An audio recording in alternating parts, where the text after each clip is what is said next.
खुलुमबाय गोजोन फुंबिलिनि बयनिसिमबो गाहाम हामलायनाय जासिहरनाय जाबाय।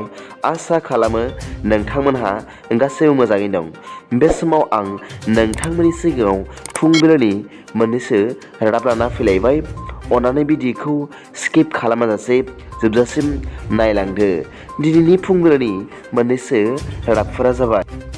गिबि रादाबाव दं भारतनि गाहाय मन्त्रि नरेन्द्र मदिया मैया गवानि म'पा इन्टारनेशनेल उरां गाथोनखौ बेखेवना होबाय।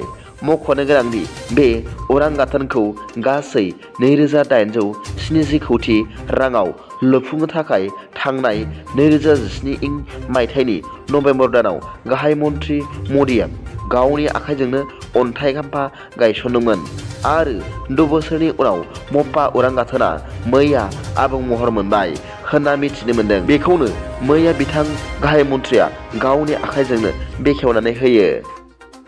नैथि रादाबाव दं चिरां जिल्लायाव गुलि गावनायनि जाथायखौ लाना बनस' आफादा गोख्रों रावजों सोंखारिदों।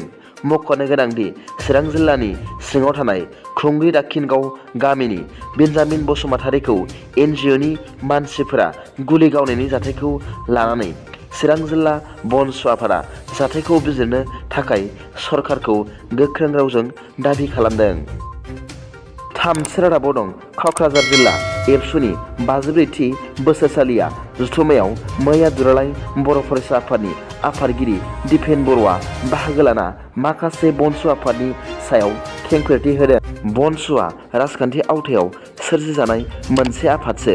बनस'नि सोमावसारनायाव बुंनाय रावफोरा एबसुनि फरस्टेट बादि होनना खौरांगिरिफोरनि सिगाङाव बुंथियो। बिथाङा बुंबावोदि बड'लेण्ड सोदोबखौ एबसुआ बावाखै आरो बावनायबो नङा। बर' फरायसा आफादा बड'लेण्ड सोदोबखौ बावाखै। बड'लेण्ड होननाय सोदोबानो बेसेबांबा गिदिर आरो बड'लेण्ड दाबिनायानो बेसेबांबा गोथार होनना बिथां बर'आ फोरमायबावो। आरो बिथांमोनहा एबसुखौ सोंखारिनायनिफ्राय गोजानाव थानांगौ होनना खौरांगिरिफोरनि सिगाङाव बुंथिनानै होबावो। ब्रैथि रादाबाव दं तामिलनाडुआव मेन्डस मुंनि साइक्लनजों 4 सुबुंनि जिउ खहा जादों। मिथिनो मोननाय बादिब्ला तामिलनाडुआव मेन्डस मुंनि साइक्लनजों लोगोसे गोबां अखा हानानै आरो दै लोमसावनानै मैया 4 सुबुंनि जिउ खहा जादों। बाथि रादाबाव दं आबाद फोथाराव थांनायावनो मासे गान्दानि गाग्लोबनायाव सासे सुबुंनि जिउ खहा। मिथिनो मोननाय जादोंदि मैया बकाखातनि खुराबाहिनि सहला ओनसोलनि थरसन चौधुरी मुंनि 60 बोसोर बैसोनि सासे सुबुङा फुंनि समाव आबाद फोथाराव थांनाय समावनो मासे गान्दाया गाग्लोबनानै जिउ फोजोबदों। द'थि रादाबाव दं जोबोद दुखुनांथाव खौरां जुलिनि दानसे जास्लाबैयावनो जाब्रबथायजों जिउ खहा।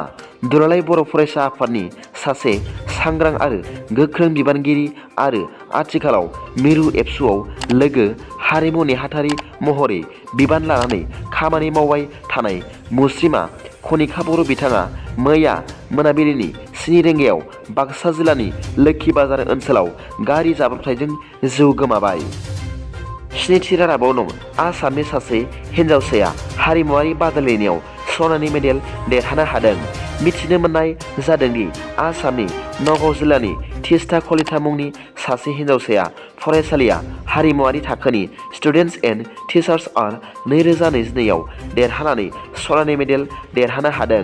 मख'नो गोनांदि बे फरायसुलिया नगाव प्रदीप आर्ट एन्ड क्राफ्टनि फरायसुलि होनना मिथिनो मोन्दों। दिनैनि फुंबिलिनि मोननैसो रादाबफोरा दा बेखिनिल'मोन।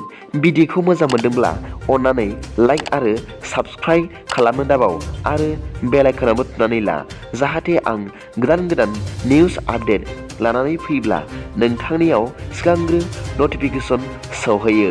दा बेलासिनि रादाबाव नोंथांमोनखौ आंनि चेनेलाव गोसो गोथारै बरायहरनाय जाबाय।